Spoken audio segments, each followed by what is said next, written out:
Sementara negara-negara besar masih sibuk berdebat Dewan di meja Keamanan perundingan, PBB pada Indonesia Senin justru 17 mengambil langkah yang bahkan November Amerika Serikat 2025 dan Uni telah Eropa tidak menyetujui berani rancangan lakukan. Pasukan berkostum hijau dengan lambang Garuda di dada mereka kini berdiri di tanah Gaza, kawasan paling berbahaya di planet ini.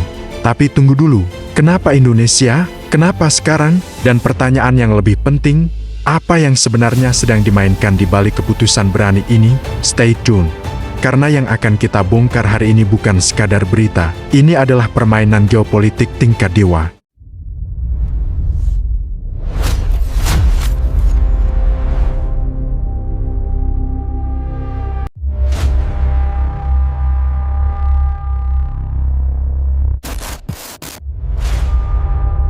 Mari kita mulai dengan fakta-fakta teknis yang jarang dibahas media mainstream. Berdasarkan statement resmi Kementerian Luar Negeri RI dan Markas Besar TNI, inilah detail lengkapnya. Indonesia akan mengirimkan kontingen sebanyak 1.000 personel dalam tahap pertama. Ini bukan angka sembarangan. Menurut dokumen PBB tentang Peacekeeping Standards, 1.000 personel adalah minimal force untuk secure zone operation di area konflik tinggi. Komposisinya 700 personel TNI, Angkatan Darat Infanteri dan ZENI, 150 personel TNI, Angkatan Laut termasuk marinir dan tim medis, 100 personel TNI, Angkatan Udara Air Defense dan Komunikasi, plus 50 personel Polri untuk civil policing. Total, 1 batalion gabungan penuh dengan dukungan logistik mandiri. Menurut sumber dari Mabes TNI yang dikutip Kompas, ada 3 gelombang deployment. Gelombang 1 Maret 2026, 400 personel. Gelombang 2 April 2026, 400 personel. Gelombang 3 Mei 2026, 200 personel plus logistik berat. Durasi standar peacekeeping mission adalah 12 bulan, dengan kemungkinan perpanjangan 6 bulan tergantung kondisi lapangan. Artinya, prajurit Indonesia akan berada di Gaza minimal sampai Maret 2027. Setiap 6 bulan ada rotasi parsial 30% personel untuk menjaga moral dan kesehatan mental pasukan. Ini dia bagian yang krusial. Tugas pasukan ISF Indonesia bukan sekadar jaga perdamaian. Mandatnya sangat spesifik dan berbahaya. Tugas ke-1, Zone Security. Menjaga zona penyangga buffer zone selebar 5 km antara wilayah yang dikuasai IDF, Israel, dan area sipil Palestina. Ini berarti mereka berdiri di tengah dua pihak yang bisa saling tembak kapan saja. Tugas kedua, Humanitarian Corridor. Mengamankan jalur bantuan kemanusiaan dari Mesir ke Gaza. Setiap hari, ratusan truk bantuan harus melintas. ISF harus memastikan tidak ada penjarahan, tidak ada serangan, dan distribusi berjalan adil. Tugas ketiga, Ceasefire Monitoring. Memantau pelanggaran gencatan senjata dari kedua belah pihak. Mereka dilengkapi drone surveillance, sensor seismik untuk deteksi terowongan, dan teknologi acoustic detection untuk tembakan. Tugas keempat, Civilian Protection. Melindungi warga sipil dari kekerasan. Ini termasuk membentuk safe zones, evakuasi darurat saat ada serangan, dan investigasi awal jika ada dugaan war crimes. Tugas kelima, Infrastructure Security. Menjaga infrastruktur kritis, pembangkit listrik, water treatment plants, hospital, dan sekolah. Tanpa ini, Gaza akan kolaps total. Sejak pengumuman ini, media sosial Indonesia meledak dengan pertanyaan. Mari kita jawab 7 pertanyaan paling kritis yang ditanyakan ribuan netizen. Pertanyaan 1, kenapa harus Indonesia? Kenapa bukan negara Arab yang lebih dekat? Jawaban singkatnya, politik. Mesir takut Hamas akan merembet ke Sinai. Yordania trauma dengan Black September tahun 1970 saat PLO hampir mengkudeta mereka. Arab Saudi dan UAE tidak mau merusak normalisasi dengan Israel. Menurut analisis Middle East Eye, tidak ada negara Arab yang mau ambil risiko politik domestik yang sangat tinggi ini. Indonesia, kita tidak punya border dengan Israel, tidak punya sejarah konflik langsung, tapi punya kredibilitas sebagai negara muslim terbesar yang konsisten mendukung Palestina. Perfect candidate. Pertanyaan 2, berapa biaya misi ini? Dari mana anggarannya? Pertanyaan bagus. Estimate cost untuk misi 12 bulan, 50-70 juta US dollar atau sekitar 800 miliar rupiah sampai 1,1 triliun. Ini termasuk gaji personel, equipment, logistik, insurance, dan operational costs. Tapi plot twist 70% akan direimburse oleh PBB. Ya, PBB membayar negara pengirim pasukan dengan rate standar $1.428 per personel per bulan, plus equipment allowance. Jadi net cost untuk Indonesia sekitar 300-400 miliar. Dari APBN, pos operasi internasional di anggaran Kemhan dan TNI. Pertanyaan 3, bagaimana jika ada yang tewas? Apa kompensasinya? Ini pertanyaan yang paling emosional. Berdasarkan Undang-Undang Nomor 2 Maret tahun 2019 tentang pengelolaan sumber daya nasional.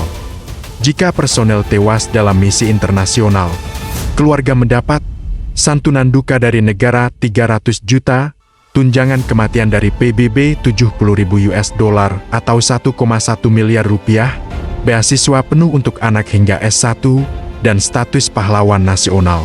Tapi uang tidak bisa menggantikan nyawa. Dan ini bukan risiko teoritis, Gaza adalah salah satu zona paling mematikan untuk peacekeepers.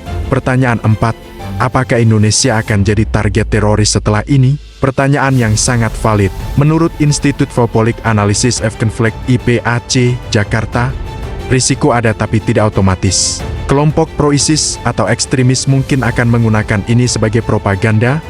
Indonesia berkhianat dengan membantu normalisasi dengan Israel. Namun, positioning Indonesia yang jelas pro-Palestina sebenarnya mengurangi risiko. Kita bukan shower. Indonesia akan dikenal sebagai negara yang berani mengambil risiko untuk perdamaian.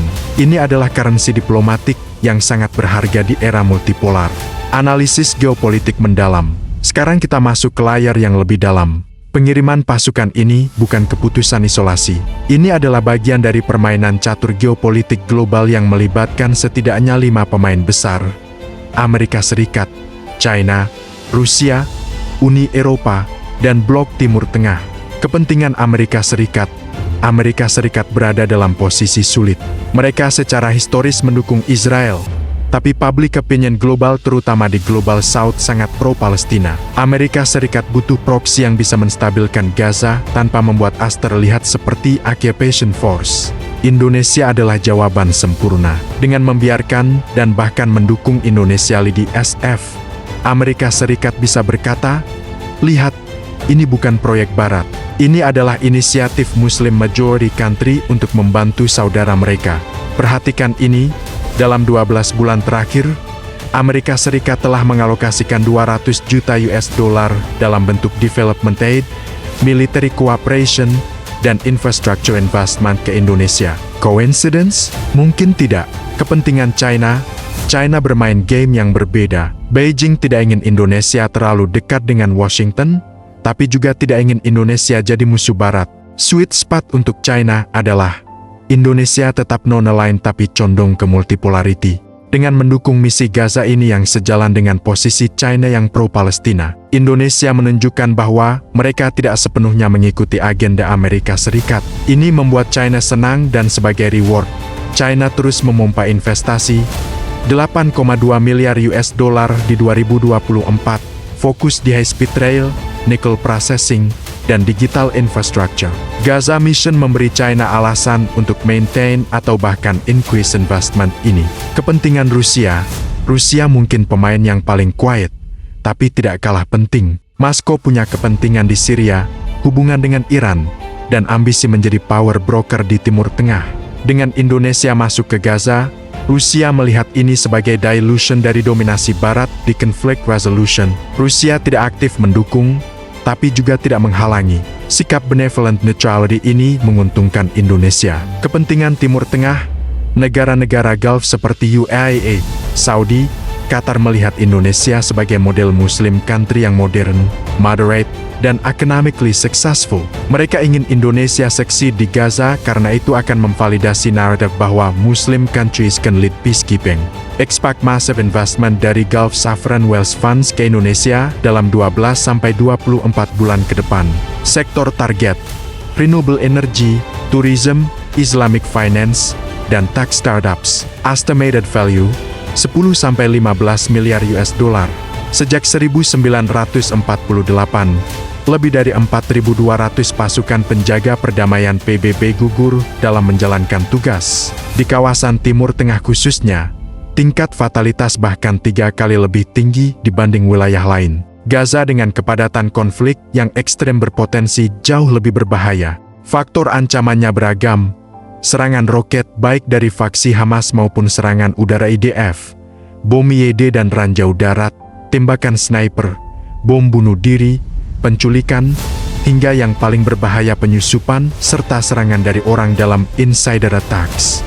UNIFIL di Lebanon adalah presiden terdekat. Mereka telah diserang lebih dari 50 kali dalam 5 tahun terakhir, baik oleh Hezbollah maupun, dalam beberapa insiden, oleh IDF. Sebanyak 15 penjaga perdamaian tewas. Lalu Gaza, situasinya dinilai jauh lebih volatil dan tidak stabil. Dan jika ini terjadi, prajurit Indonesia gugur, terlebih jika tewas akibat tembakan IDF, maka tekanan politik di dalam negeri berpotensi meledak. Pihak oposisi hampir pasti akan menuntut penarikan pasukan. Kelompok-kelompok Islam konservatif berpotensi turun ke jalan dalam aksi protes besar. Situasi ini bisa berkembang menjadi tekanan politik serius yang mengancam stabilitas pemerintah. Risiko geopolitik, skenario terburuknya, konflik Gaza berubah menjadi perang proksi regional. Milisi yang didukung Iran berhadapan dengan kekuatan yang didukung Israel. Pasukan ISF Indonesia bisa terjebak di tengah pusaran konflik. Situasi seperti ini berpotensi memicu krisis diplomatik besar yang melibatkan puluhan negara dan menempatkan Indonesia dalam posisi geopolitik yang sangat rumit. Risiko misi gagal, sejarah menunjukkan sekitar 40% misi penjaga perdamaian dinilai gagal atau hanya sebagian berhasil. Rwanda 1994, Srebrenica 1995, dan Somalia 1993 menjadi kisah peringatan tentang apa yang bisa terjadi ketika pasukan penjaga perdamaian tidak dibekali mandat yang jelas atau dukungan yang memadai. Jika ISF gagal mencegah eskalasi besar atau lebih buruk lagi, jika mereka dipersepsikan memihak salah satu pihak, maka kredibilitas Indonesia di panggung internasional bisa runtuh, bahkan dampaknya dapat terasa hingga lintas generasi. Jadi, garis besarnya sederhana. Misi ISF Indonesia ke Gaza punya 3 kemungkinan. Skenario terbaik, pasukan berhasil menstabilkan konflik dan Indonesia naik level sebagai kekuatan penjaga perdamaian dunia. Skenario tengah, situasi hanya stabil sementara tanpa terobosan, tapi tetap menguras biaya dan dukungan publik. Skenario terburuk, konflik eskalatif, korban jatuh, pasukan ditarik, dan kredibilitas Indonesia terpukul. Hasilnya akan ditentukan oleh komitmen Israel Hamas, dukungan internasional, kualitas kepemimpinan pasukan, dukungan publik dalam negeri, dan dinamika geopolitik regional. Pertanyaannya, apakah risiko besar ini sepadan dengan ambisi global Indonesia? Karena keputusan ini bisa jadi momen penentu posisi Indonesia di abad ke-21. Kalau menurut kalian, Indonesia harus kirim pasukan atau tidak? Tulis di komentar. Support atau tolak beserta alasannya. Jangan lupa subscribe, like, dan share ke teman kalian supaya diskusi geopolitik seperti ini makin luas. Stay critical, stay curious, stay informed.